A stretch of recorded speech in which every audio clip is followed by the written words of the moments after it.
Almost every thrash metal legend from the golden era. Those bands that once ruled the underground either collapsed under pressure, disappeared into nostalgia tours, or self-destructed before they had a chance to evolve. But not Metallica. Somehow, they not only survived, but they thrived. They outgrew the genre that made them icons, alienated their core fans at times, got publicly shredded in the media, and still emerged as one of the most dominant forces in modern music. It wasn't luck. It wasn't magic. It was a ruthless, messy, and at times, controversial series of decisions that no other band dared to make. Thrash metal may have been born in the underground, but it was Metallica who dragged it, kicking and screaming, into stadiums around the world. And they did it while every other major thrash band either burned out or broke down. So what happened? Why did Metallica endure while so many others collapsed? To understand that, we have to go back to where it all began. In the early 1980s, thrash metal exploded like a middle finger to the polished commercial glam rock dominating the charts. It was raw, aggressive, and built on speed and rebellion. Bands like Slayer, Megadeth, Anthrax, and Metallica were the face of a new movement that rejected mainstream approval in favor of underground credibility. Metallica led the charge with their blistering debut Kill 'Em All, followed by the more refined but still ferocious Ride the Lightning. They weren't just fast. They were technical, ambitious, and unafraid to add complexity to the chaos. But here's the catch.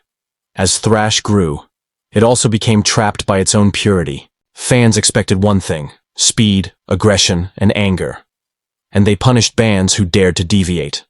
Many groups, fearing backlash or lacking vision, stayed locked into that same sound. While this earned respect in the underground, it also stunted growth. For Metallica, that kind of creative cage wasn't an option. They were already thinking bigger, even when others clung to tradition.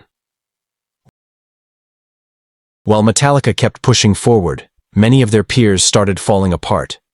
The reasons varied. Some were victims of bad luck, others of bad choices, but the result was the same: stalled momentum. Slayer, for example, battled internal friction for years before calling it quits in 2019. Dave Mustaine's Megadeth cycled through so many members, it was hard to keep track, and constant instability made consistency nearly impossible.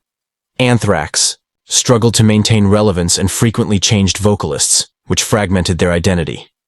Outside the Big Four, things were even worse. Bands like Testament, Exodus, and Overkill stayed loyal to the thrash sound but never broke through the way Metallica did. Many were stuck on small indie labels with no marketing budget, releasing great music that barely reached outside their niche. And then came grunge, an earthquake that shattered the entire metal scene in the early 90s.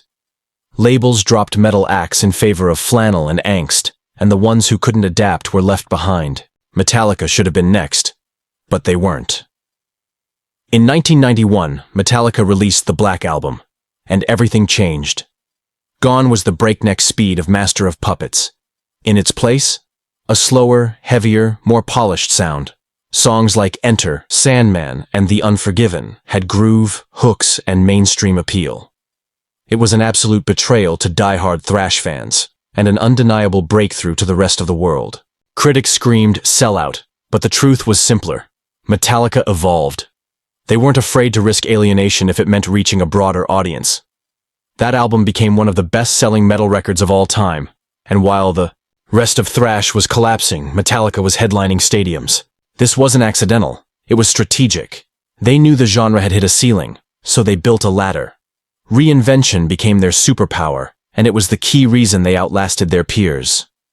Other bands played it safe. Metallica bet everything on transformation. After the massive success of the Black Album, Metallica did something even more unexpected. They doubled down on change. Load and Reload dropped the thrash entirely. Gone were the frantic riffs and galloping drums. In came southern rock influences, experimental sounds, and even eyeliner. Fans were livid. To some, Metallica had officially abandoned metal. The backlash was intense. Longtime fans booed them, critics mocked them, and the internet, still in its early days, lit up with hate. And if that wasn't enough, their war against Napster turned a new generation against them. Lars Ulrich became the face of corporate greed in the eyes of music-sharing youth. Most bands would have crumbled under the weight of that much public rage. But Metallica didn't flinch. Instead of chasing approval, they kept moving forward. And while other thrash bands either tried to stay underground or awkwardly chase trends, Metallica owned every decision, even the unpopular ones. They weren't afraid to be hated because they believed their evolution mattered more than validation. Then came the real test. Behind the scenes, the band was fracturing. James Hetfield entered rehab, citing addiction and emotional burnout. The sessions for Saint Anger were a disaster, documented in the brutally honest film Some Kind of Monster. Fans saw it all: therapy sessions, screaming matches, and a group on the brink of implosion. And when Saint Anger finally dropped in 2003, it was met with confusion and disappointment. The album had no solos, an odd production style, and lyrics that felt raw but messy. Critics panned it. Longtime fans were bewildered. But in hindsight, Saint Anger wasn't just an album. It was a breakdown caught on tape. And that vulnerability, as messy as it was, helped the band rebuild. They aired their darkest moments in front of the world, and then did the unthinkable. They survived it. Most bands wouldn't have made it out of that storm. Metallica did, because they refused to pretend. They chose transparency over image, and that made their comeback even more powerful. After the chaos of the early 2000s, most assumed Metallica was done. But in 2008, they dropped Death Magnetic, a return to their heavy roots. Fans who had written them off came roaring back. Suddenly Metallica wasn't just surviving, they were thriving again. They followed it with Hardwired to self-destruct, proving they still had the fire. But music was just part of the story. Metallica evolved into a full-scale enterprise. They launched their own festival, Orion Music Plus More, collaborated with orchestras, S&M and S&M2, and even released a surreal concert film hybrid, Through the Never. While other bands did reunion tours, Metallica built a brand. They became one of the highest-grossing live acts in history, outlasting trends, fads, and entire genres. And they did it without ever needing a comeback tour, because they never really went away. Metallica didn't just reclaim the throne, they rebuilt it. So why did Metallica survive while every other thrash band fell apart? Simple. They adapted when others stayed stuck. They risked hatred, reinvention, and even internal collapse, but they kept pushing forward. They didn't cling to the past. They used it as fuel to evolve. Every fall they took became a stepping stone. Every risk, even the failures, taught them how to come back stronger. Where others saw boundaries, Metallica saw opportunities. Thrash didn't die. It changed. It mutated into something bigger, and Metallica was the only band with the guts to survive that mutation. In the end, that's what separates legends from the rest. Not just talent, not just luck, but the relentless will to evolve, no matter the cost.